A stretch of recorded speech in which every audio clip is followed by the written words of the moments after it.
Hey there, this is Patricia with you to share a layout that I created with some photos that are a little bit tricky to work with.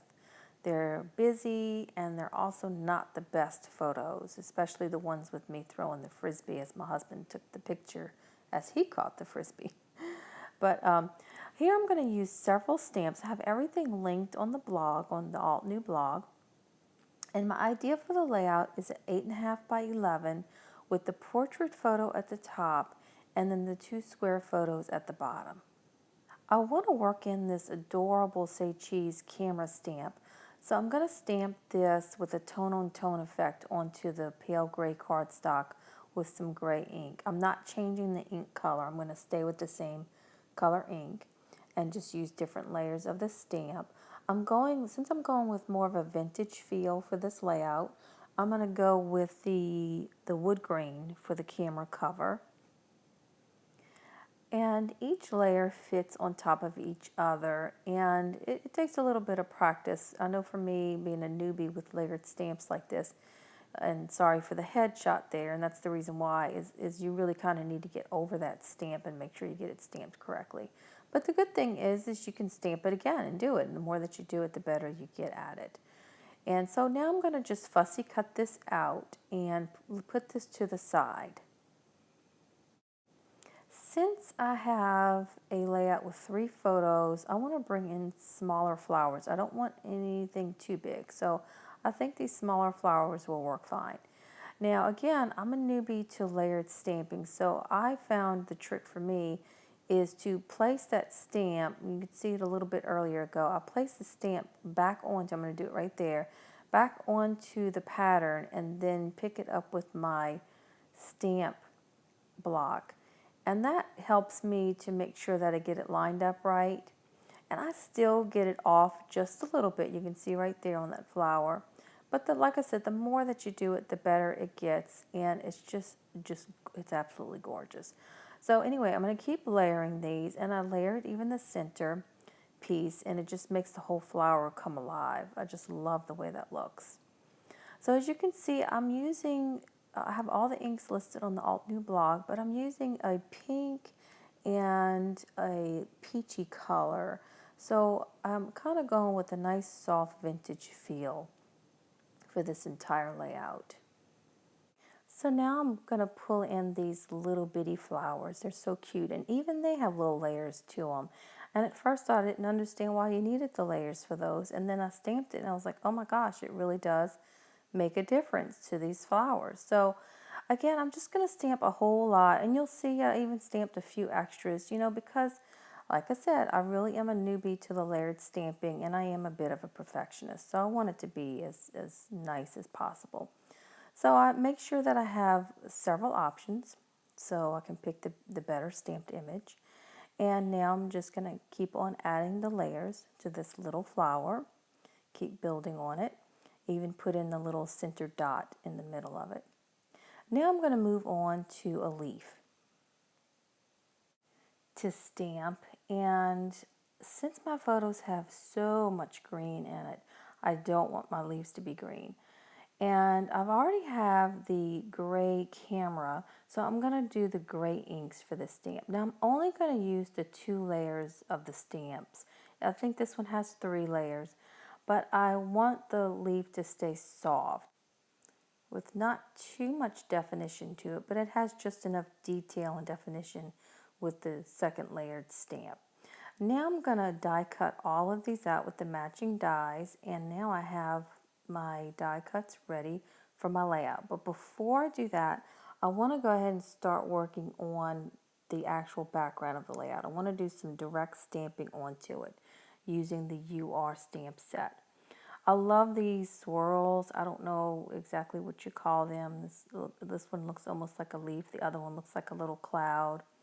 I'm not sure of the correct wording for them, but I love these stamps, and I love the sentiments on these stamps. There's so many uses for them. And I like the flow that these stamps give to my layout. I have a portrait photo at the top, so that image going down brings your eye down to the layout, and then the cloud going out to the right just helps bring movement to this layout. Now I'm going to use the invisible numbers, another stamp set I really couldn't wait to use. I love the effect of these numbers.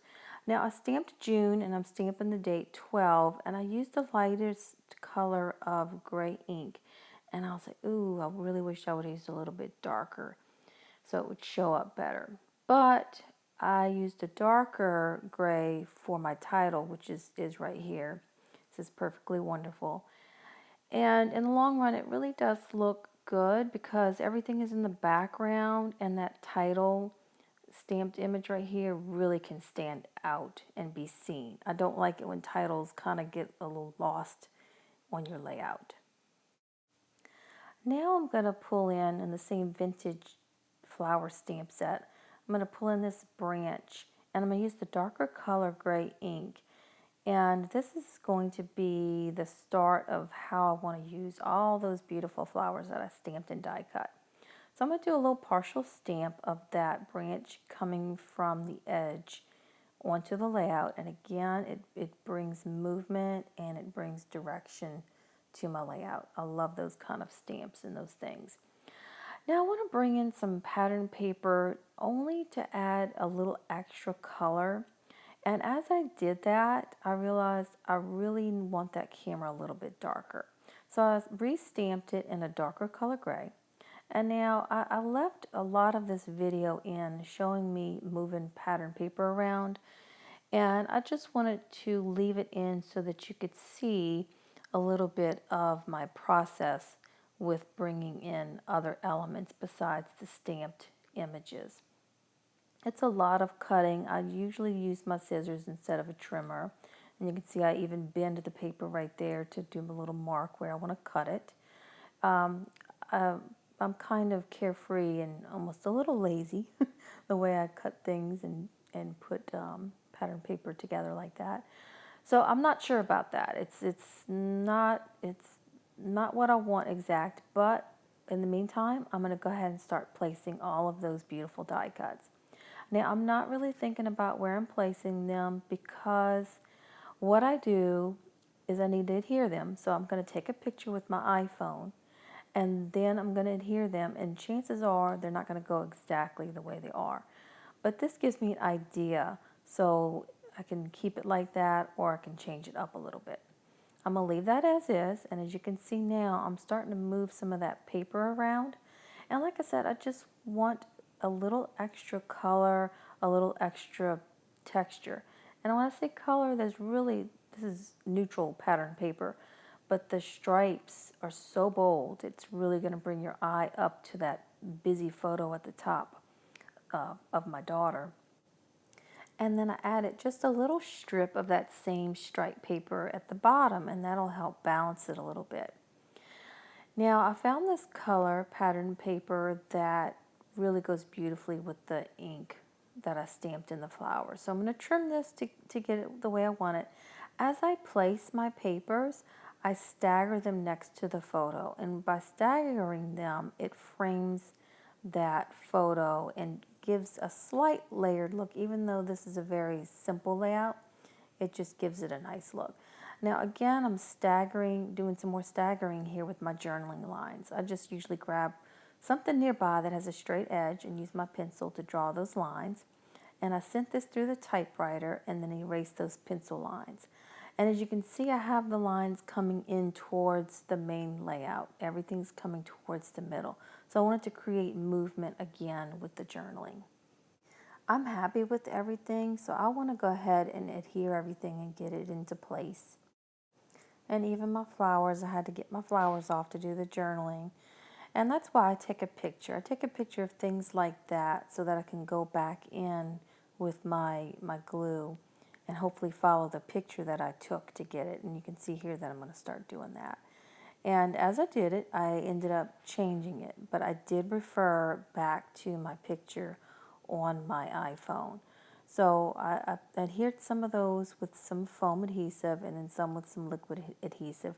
And what I did differently from the first time that I just placed them is I'm clustering them tighter. And I used less leaves and I left more of the branch showing. So I feel like I have a very airy and fresh layout with photos with lots of green, and that top photo that's pretty busy with my daughter looking pretty small. I look pretty small too in the photo. But I really feel like I was able to create a nice, open, airy feeling layout. Thank you so much for watching.